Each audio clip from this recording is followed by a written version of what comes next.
मित्रांनो, एका 5 मिनटं पण नाही, 3 मिनटामध्ये बघा एक या ठिकाणी यांनी चूक केली.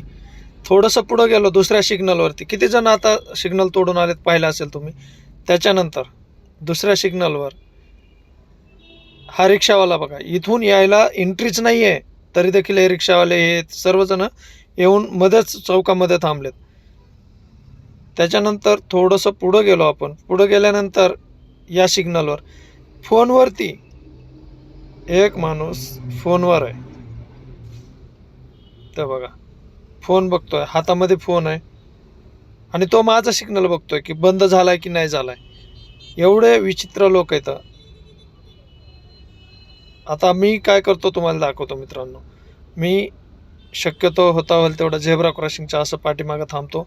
कोणी थांबो किंवा न थांबो, आपण मात्र जर आपला सिग्नल रेड असेल तर तिथं मात्र आपण पाठीमागे थांबलं पाहिजे, झेब्रा क्रॉसिंगच्याही पाठीमागे. आता इथं तर पहा या ठिकाणी, आता माझ्या जर लेफ्ट साईडने एखादा आला असता तर